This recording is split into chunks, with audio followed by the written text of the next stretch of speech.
తనకు మంత్రి పదవి రాకపోవడంపై తీవ్ర అసంతృప్తి చెందిన బోండా ఉమా జిల్లా ముఖ్య నేతలపై ఫైర్ అయ్యారు. తనకు మంత్రి పదవి కూడా కొందరు అడ్డుపడ్డారని ఆగ్రహం వ్యక్తం చేశారు. ఫలితాలు రావాల్సిన సమయంలో రాలేదన్నారు. రాజకీయాల్లో అన్ని అనుకున్నట్లుగా జరగవని చెప్పారు బోండా. కాపులకు అన్యాయం జరగటం ఇది తొలిసారి కాదని కామన్ అయిపోయిందంటున్న బోండాతో మా ప్రతినిధి హరీష్ ఫేస్ టు ఫేస్. జరిగింది. మంత్రులు ప్రమాణ స్వీకారం చేశారు. ఆ తర్వాత అసంతృప్తులు కూడా బుజ్జగించేటువంటి పనుల్లో చంద్రబాబు నాయుడు ఫుల్ బిజీగా ఉన్నారు. ప్రధానంగా విజయవాడ సెంట్రల్ నియోజకవర్గానికి సంబంధించినంత వరకు ఎమ్మెల్యే బోండా ఉమా మంత్రి పదవిని ఆశించి కొంత అసంతృప్తికి గురైనటువంటి నేపథ్యంలో ఆయన సీఎంతో భేటీ అయ్యారు. సీఎం చెప్పినటువంటి మాటలకి సంతృప్తిని వ్యక్తం చేస్తూ ఆయన మళ్ళీ యథావిధిగా కార్యకలాపాలు నిర్వహించేందుకు వచ్చారు. ప్రస్తుతం అంతా బోండా ఉమా ఉన్నారు. చెప్పండి, మీ అసంతృప్తికి బుజ్జగింపు దగ్గరైతేనా మీరు అనుకున్నటువంటి ఫలితాలు ఎప్పుడు వస్తాయి అనుకుంటున్నారు? అంటే ఎలా ఉంటుందంటే ఫలితాలు యాక్చువల్గా రావాల్సిన టైంలో రాకపోవటకి ఇదంతా మళ్ళా ఎప్పుడు వస్తాయంటే వచ్చినప్పుడు మనం అనుకుంటమే.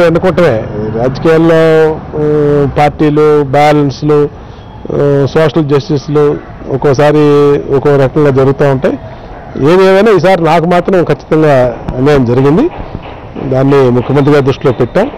గత ఉదయం నుంచి కూడా పార్లమెంట్ సభ్యులు కేసీఆర్ నాని గారు అలాగే నారాయణ గారు బాధ్యత తీసుకొని వాళ్ళది ఒక మంచి కల్చర్. అది వాళ్ళ ఒక పార్టీలో ఒక నాయకుడికి ఇబ్బంది వచ్చినప్పుడు కానీ ఒక నాయకుడు మనస్తాపం పొందినప్పుడు కానీ దాన్ని ఏ విధంగా సరిచేయాలనేది అది మినిమము కామన్ సెన్స్తో వ్యవహరించాల్సి ఉంటుంది.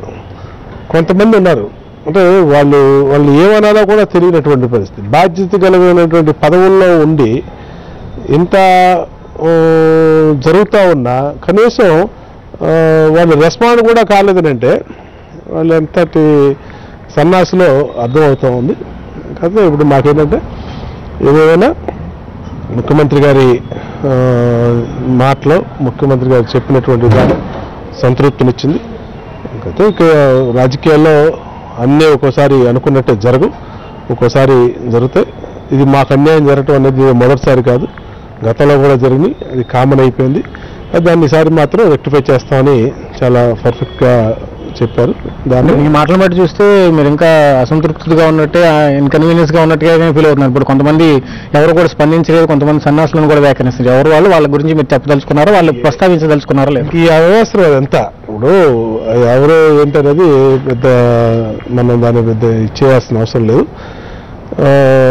అసలు అంటే పార్టీకి ఏదన్నా ఒక ఆపద వచ్చినప్పుడు బందర్ నుంచి పార్లమెంట్ సభ్యుడు, విజయవాడ పార్లమెంట్ సభ్యుడు ఉదయం 7 గంటల నుంచి ఇక్కడే ఉండి ఆ సమస్యను ఏ విధంగా సాల్వ్ చేద్దాం, ఒక నాయకుడు ఒక ఇంపార్టెంట్ లీడరు బాధపడుతూ ఉన్నాడు, అతన్ని ఏ విధంగా చేద్దామని ముఖ్యమంత్రి నుంచి ఎంపీ వరకు అందరూ కూడా దాంట్లో ఇన్వాల్వ్ అయ్యి జిల్లా ఇన్ఛార్జి మంత్రితో కలిసి జిల్లా ఇన్ఛార్జి మంత్రి పుల్లారావు కూడా కలిసి దీన్ని ఏ విధంగా సాల్వ్ చేద్దాం, ఎట్లాగా అందరం బాధపడుతున్నాం అని అంటూ ఉంటే కొంతమంది బాధ్యత కలిగినటువంటి వ్యక్తులు కనీసం ఏం జరిగింది ఎట్లాగా దాన్ని అంటే బాధ వేస్తుంది. అదే చెప్పింది నేను. సరే ఎవరేమైనా కానీ అలాంటి సన్నాసులతో మాకు పని లేదు, ఏదైనా ముఖ్యమంత్రి గారు చూసుకుంటారు, అది వేరే విషయం. కాకపోతే మాకేంటంటే ముఖ్యమంత్రి గారు చెప్పింది హామీ అనేది ఏం లేదండి దీంట్లో. ఇప్పుడు ఇవాళ ఏం హామీ ఇస్తారు? 26 మంది క్యాబినెట్ అయిపోయింది, ఉన్నదే 26 మంది, 26 మంది క్యాబినెట్ ఉంది, క్యాబినెట్ అయిపోయింది.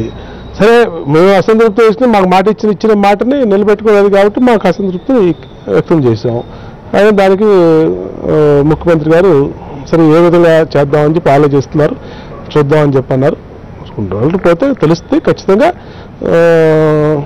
ఇలాంటి ఇష్యూస్ మళ్ళీ జరగకుండా ఉండేదానికి రాబోయే రోజుల్లో అన్ని రకాల ప్రాధాన్యత ఇస్తామని చెప్పన్నారు. మా నాయకుడు ఏం చెప్పినా మాకు శిలాశాసనం ఖచ్చితంగా పాటిస్తాం. మేము ఏంటంటే బేసికల్గా ఒక నాయకుడు ఒక పార్టీ అనే సిద్ధాంతాన్ని నమ్మిన వ్యక్తిని నేను. మళ్ళీ 4 ఆలోచనలు 4 విధాలుగా మా నాయకుడు ఏం చెప్పినా దానికి మేము శిరసావహిస్తాం.